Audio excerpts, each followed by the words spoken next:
Good evening, everyone, and welcome to Harvest Moon Edible Campus event at the Forest Theatre.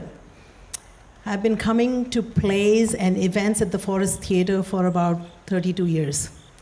That's how long I've lived in the Chapel Hill Scarborough area.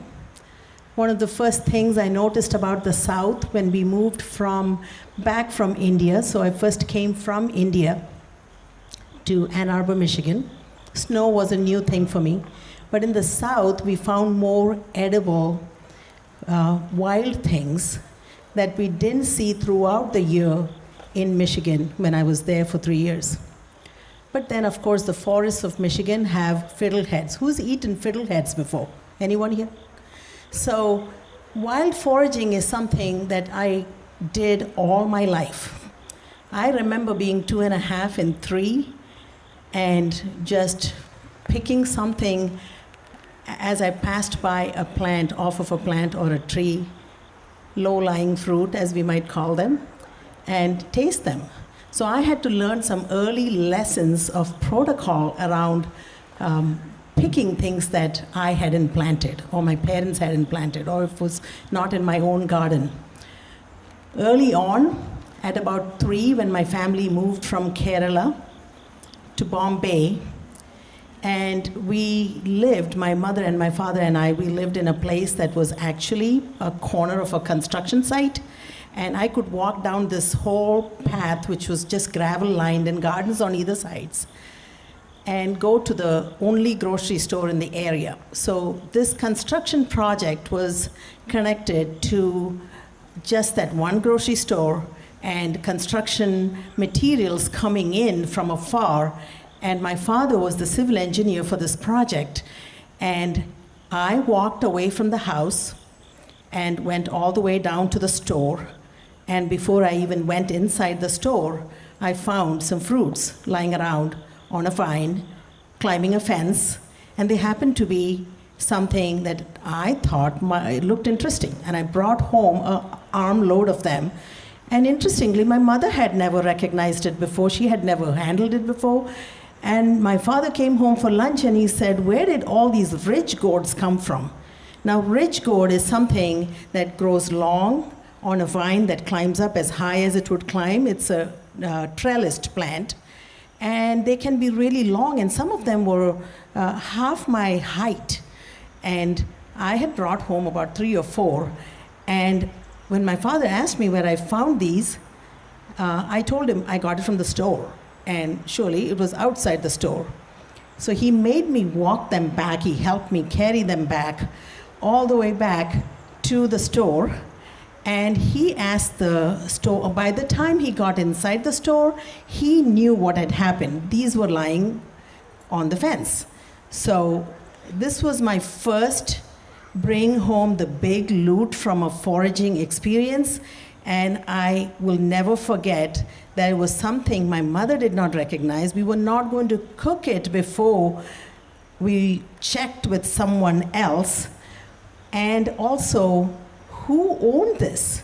So the storekeeper or the owner of the store told my father that this was such an endearing thing for a cute little 2.5-year-old to do, about 3 years old.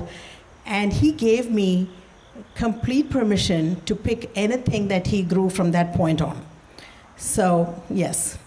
And even as an adult, I cannot pass by any plant without looking what's growing. So now I know not to eat pokeberries or beauty berries unless they're very ripe, or even, so today in Spring Valley in Scarborough, I took a walk with a friend, and I saw some crab apples growing on a tree. And my friend, who has lived in that neighborhood for 20 years, didn't know what this tree was. So I mentioned crab apples, and she said, "They're awfully tiny. Are you sure they're not cherries?" And I said, "Yes, I'm very sure these are crab apples because I've had them before." And crab apples can come in various different sizes. They're smaller than a small cherry, to almost as big as a lady apple. And they have to be very ripe to be sweet, but there's a little puckering to it. And the two of us, I enjoyed it. I didn't know there was a crab apple tree I could visit again in Scarborough, and she knew that there was something edible in her neighborhood. So this experience has led me to sometimes question, why is there a forest here without anything edible? But if you look closely, there are pecan trees that are still standing at the corners of developments or parking lots, like at the corner of the courtyard parking lot. For the first couple years, I would see pecans fall, and now I try and collect some. That pecan tree stands unattended all year long, and it is good. And then right about now, pecans begin to fall, and there's edible stuff if you look for it everywhere, and this is a great initiative. I'm really glad. But I have to tell a little story about what I experienced recently. I have two granddaughters. One is 3.5 and the other is 2.5. And both of them have been told by their parents to not just pick anything and eat without checking with someone who knows. So if I'm around, I happen to be that person. So little Azadi, who's 2.5, found this one plant that's growing in my front yard. There's nothing else that's really edible around, but she picked one leaf and she asked me, is this edible? And I said, yeah, it is. And she said, who eats them? And I said, people. People eat it. And she said, black and white people? And my answer was, yes, all people can eat something that is edible, but I'm glad you asked, and we both ate a raw leaf of the purula plant. It grows wild if you let it get away in your garden, and it's also referred to as shiso leaves. They also call it sesame leaves. Sesame seeds have nothing to do with it, but it is a beautiful plant that will spread and become invasive even. But going along with the whole concept of what grows in the wild and how to access it, we cultivated a lot of plants that I remembered from my life in India. I left India when I was 19 years old, and after coming to the United States, we always had a garden near our house. So here in Chapel Hill, about 1.5 miles from Town Hall, we had some friends who were already growing an organic garden, and that became inspirational for us. And we planted where there was formerly briars and thorns and pine trees shedding pine needles. We cleared all of that and grew a lot of produce, so much so that we were able to share with our neighbors and give it away. Yard-long beans, snake gourd, and vegetables that are now being grown at the community garden off of Wilson Street. Some of you know about the Asian vegetables and the Burmese workers who have arrived here, the refugee community, the transplanting tradition folks. And I didn't know everything about all the parts of a plant that might be edible, but say, for example, recently we planted pumpkin blossoms. We planted a few pumpkin seeds on the left side of our dumpster in the courtyard near the parking lot. And they put out so many flowers, we picked them and started making fritters with them. I knew they were edible. I never thought about stopping and buying them for $1 each at the Scarborough Farmers Market, but these were so mine and they were there. So we put out something on Facebook that we were making pumpkin blossom fritters, pakoras, and we had a comment that came from someone who grew up in Calcutta saying that he remembered a monsoon season treat that his mother would make with pumpkin blossoms. So this is so much fun to know that what is surrounding us, especially in times of the transition that we may hopefully never make, but likely make in case fossil fuel breaks down. And we have to grow things where we live and even forage. it is there, and sharing the knowledge, like skill sharing and talking about it, even as I say, if you don't know if something is edible, if someone is around, you can ask them. If no one is around, there are tricks to it. You can actually pick something and smell it. If it smells good, it's not going to hurt you if you slightly put a little taste in your mouth. And if it tastes good, it's edible. And if it has a little puckering taste, you can wait till it ripens, just like the crab apple, and or read up about it. These days, Google has all the answers to everything. And we also, I just want to talk a little bit about sourcing food that Curry Blossom has done. Even before we were a restaurant, we had a community dinner that happened at the house. We called it the community dinner because to start with, the takeouts from the house was never really my idea to begin with. My friends in my neighborhood who knew that I had a need to raise my 3 children without child support, alimony, public assistance, or permission to work, suggested that I do a takeout from my home. And first, it started as a dinner that several women came to one of the homes in the neighborhood, and I cooked for about 3 days. And after the dinner was served, folks sat around a table and decided what should happen with this amazing food. And so the idea for the takeout was started at that table, and then it was implemented with sporadic regularity, maybe once a week, once a month, as other circumstances allowed. And then when we moved to a bigger home in a nice neighborhood, after about 3 years of the kids and I living in a basement apartment, during which we actually continued the takeout from the house, at this home in Heritage Hills, the dinners continued for another 18 years. And it's when the health department found out, because one of the email announcements was forwarded to them, saying, look, someone is cooking out of her home. And when I got a call from the health department, I was like, yes, this is the moment when something is going to change. I was scared for just a split second. That was a Friday evening, and we were going to take the food to Johnny's in Carborough and sell it there, or serve it with always over a suggested donation.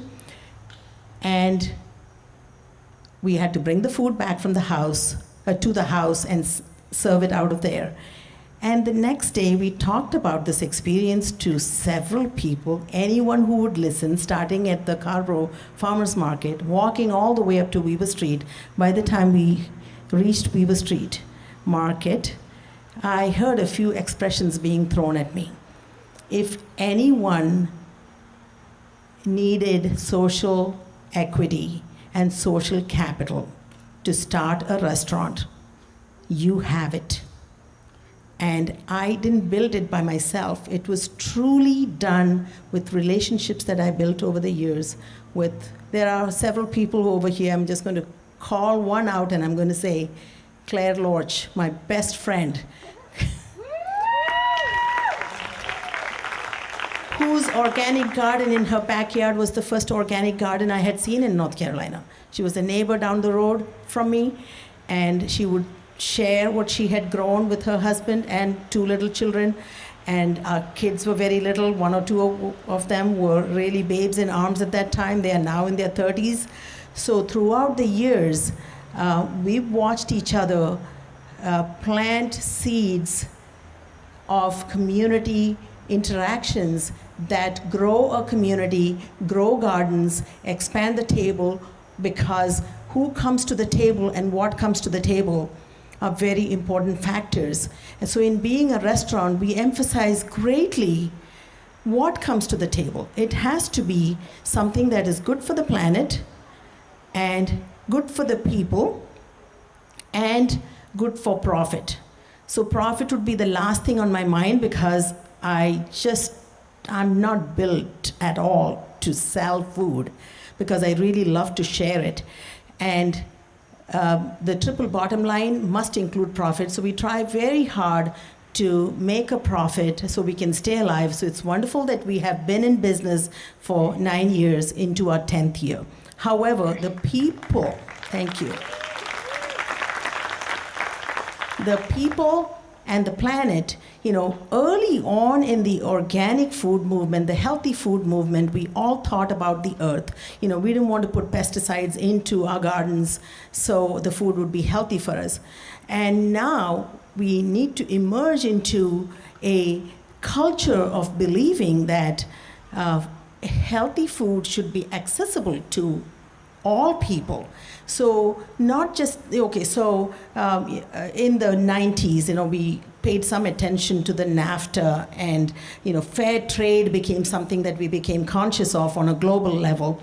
So for example, when I bring a bag of coffee that might cost about $65, it's about this big, from a local roastery, not grown here, obviously. Global warming hasn't affected us that much yet to grow coffee, but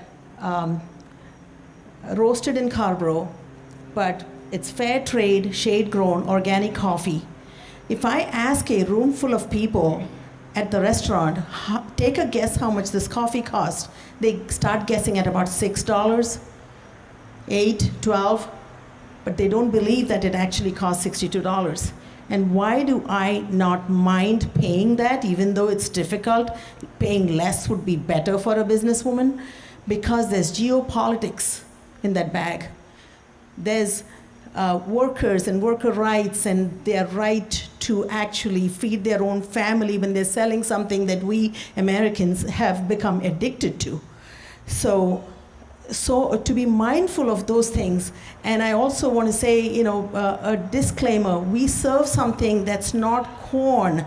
We take pride in eliminating one more allergen from our food. So we don't cook with corn or soy, or eggs are not in the food that's in the kitchen.